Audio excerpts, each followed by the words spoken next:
Welcome back to Sadhana. Our places of worship and traditions were brought here by our forefathers, but have been preserved by the current generation of the time. 154 years later, and the baton has been passed on to our present generation of youth, who have made remarkable strides in keeping our rich Hindu heritage alive and vibrant. Youth just like those from the Sri Devam Bhajan group in Merebank.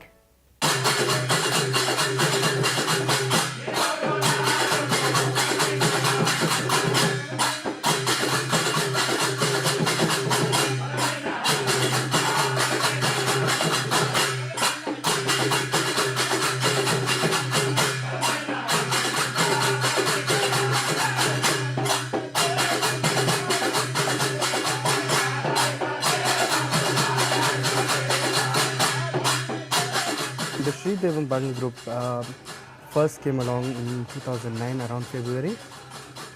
So it's been 5 years fast, 5 good long years. We're more or less like parents to these boys, like taking them off from hanging around the streets, getting around with bad company, and some of them may not listen to their parents. So we actually stepped in to take the place of the parents because most of the parents are at work, and we counsel them, and we took it upon ourselves to open this bhajan group and keep them out of mischief. We have weekly practice, that's on a Tuesday. And we basically play for different prayers. We play for Kavadis, we play for Amun prayers, and we play for Hanuman prayers as well. So that's keep us quite occupied for most of the weekends. Some of the things we do as a bhajan group, we go around doing the feeding schemes, and we go around collating toys for these underprivileged children, and then we pick up clothes to help the poor. And there are a lot of other things that we do. We saw a great change in one of our boys where he started where he wasn't in a good place at that time in his life. So we took him into the bhajan, and today he's making some, he's no more in the group, unfortunately he's moved to Joburg, but he's making something of himself. To see that, it gives us motivation and inspiration.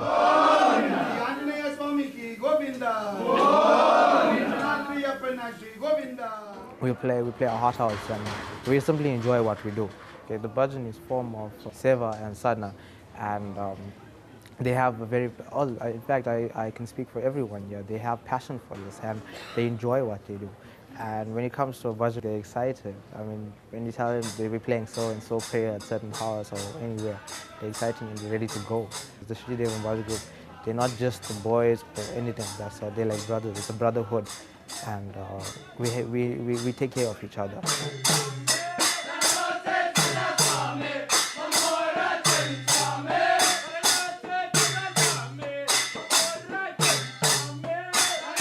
The Ram Bhajan that we hosting today is the community prayer.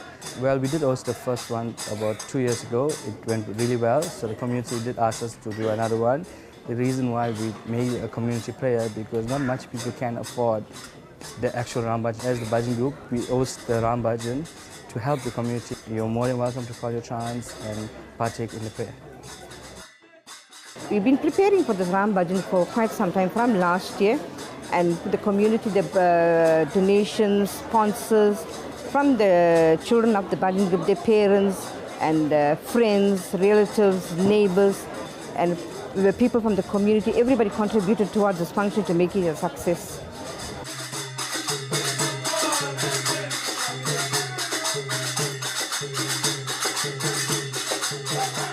You're calling Govinda, Lord Narasimha, to your house, to come inside your house and bless the house. That's why you call him from a three-corner road. The callers represent his torches, his flame, his fire. He can demolish any demon, he can accomplish any win over any fight. And this light represents such as him bringing destroying darkness and bringing his own light. The chants will carry the kolas and proceed to the house. And after coming back from the house, they come back to this ring, and then the celebration of Ram will begin, where they sing Ram hymns.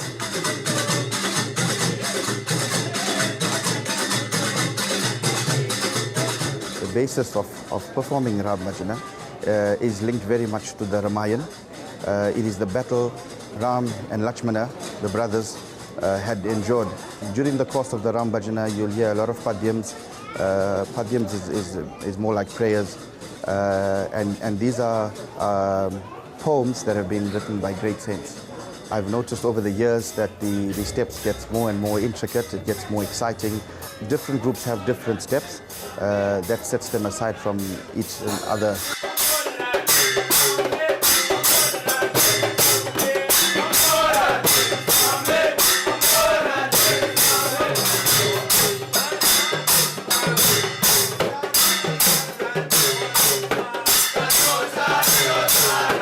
In the Bhajan Chetu, we're fortunate to have a brass one.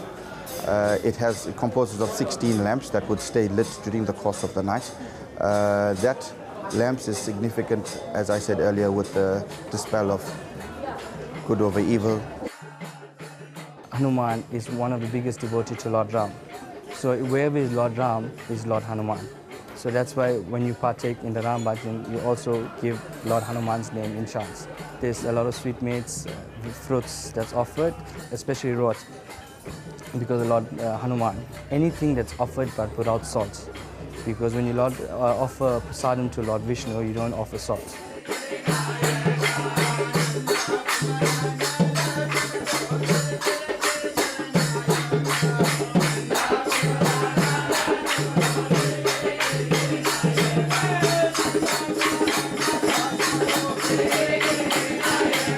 The vibration of the talams and the drums and the vocals and the music.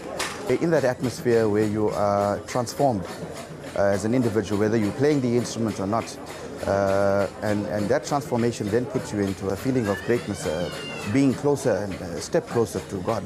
But the passion for Ram Bhajan and being in part of any Bhajan group, be it in a Ram Bhajan group or a Hari Bhajan group, the passion has grown to the youngsters, and the only way forward for us to keep our culture and to keep our religion to go strong as it's been passed on from past generations is for us to educate the youth of today. I was excited when I heard that I'm stepping in the Bhajan group, stepping in the ring, and because I get to play the instruments and sing songs.